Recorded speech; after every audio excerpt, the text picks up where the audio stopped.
Juliane slowly opened her eyes, her body still trembling from the shock of what had just happened. The world around her was silent, except for the distant rustle of leaves and the occasional call of unseen creatures. The air smelled of smoke, mud, and fear.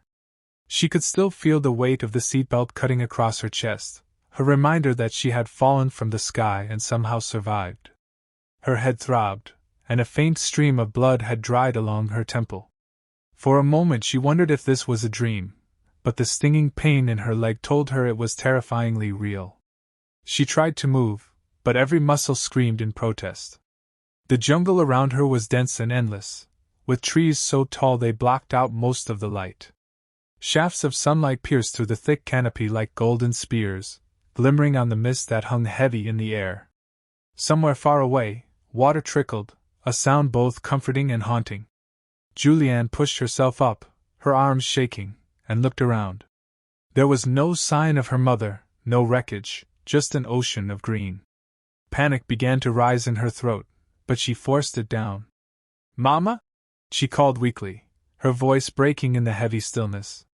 No answer. Only the whisper of the jungle. Her heart raced as she tried again, louder this time. Still nothing.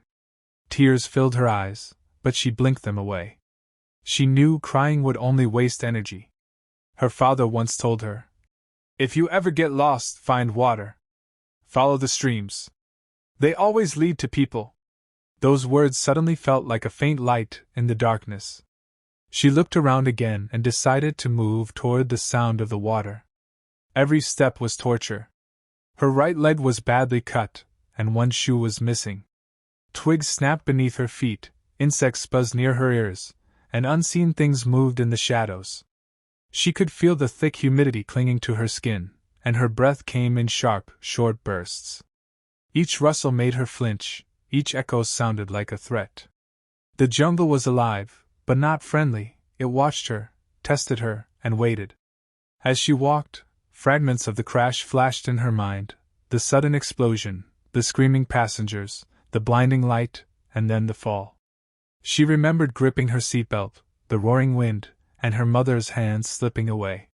That memory cut deeper than any wound. Her chest tightened, but she forced herself to keep moving. She followed the faint gurgle of water until she reached a narrow stream winding through the undergrowth. It wasn't much, but to her it felt like salvation. She knelt beside it, cupped her hands, and drank greedily. The cool water revived her a little, but she knew it wasn't safe to rest. The sun was beginning to dip, painting the sky above the treetops in shades of orange and purple. The forest would soon turn darker and more dangerous. Juliane looked around for a place to spend the night. She found a small hollow beneath a fallen tree, half covered in vines. Crawling inside, Sh. It was December 24th, 1971, Christmas Eve. The whole of Peru was wrapped in the joy of celebration.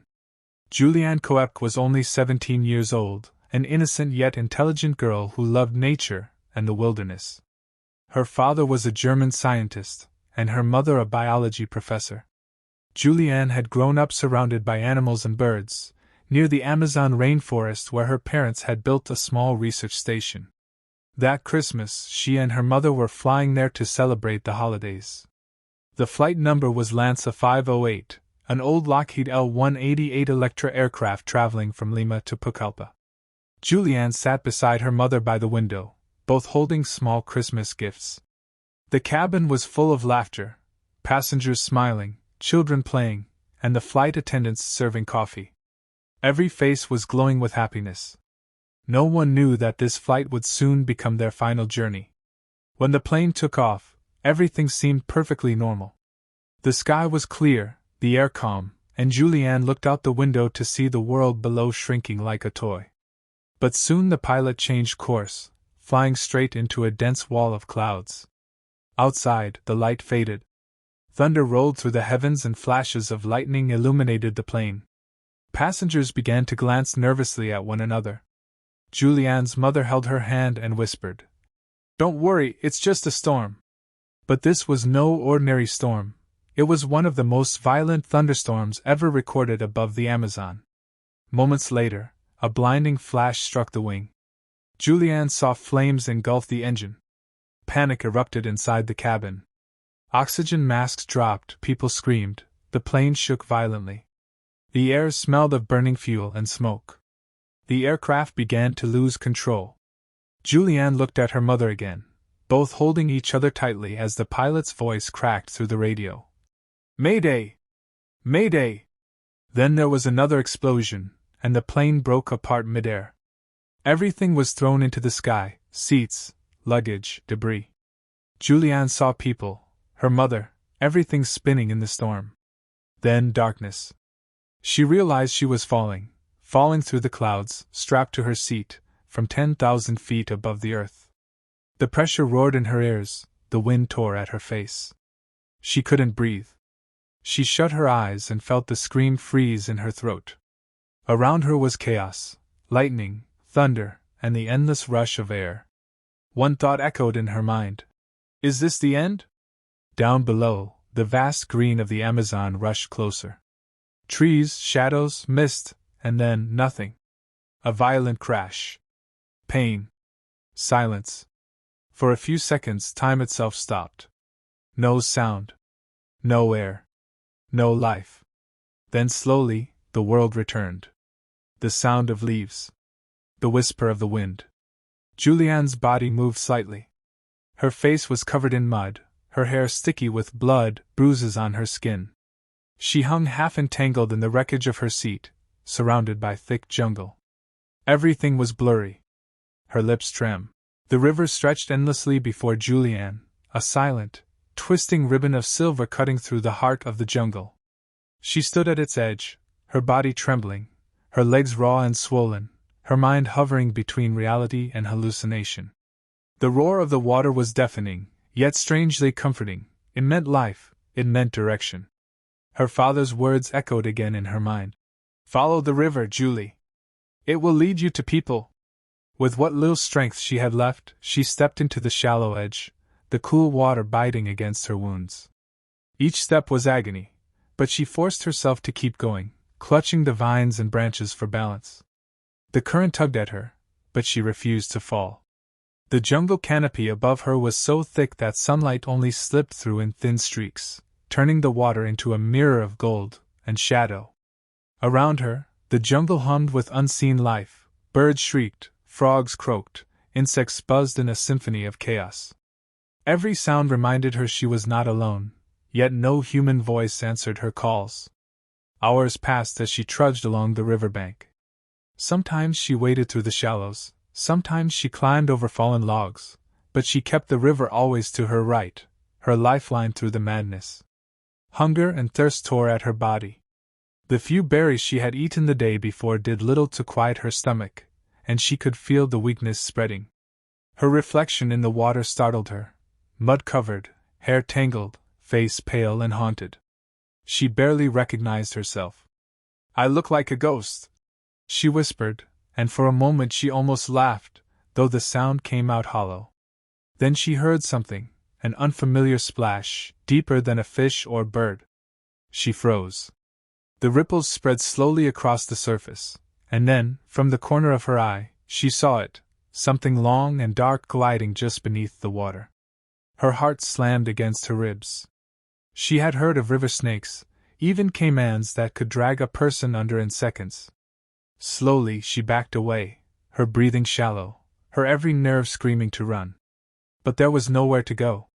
The jungle was too dense, and the river was her only path. So she waited until the shape vanished beneath the shadows, and then, trembling, she moved on, her pulse still racing. The hours blurred together until night fell again.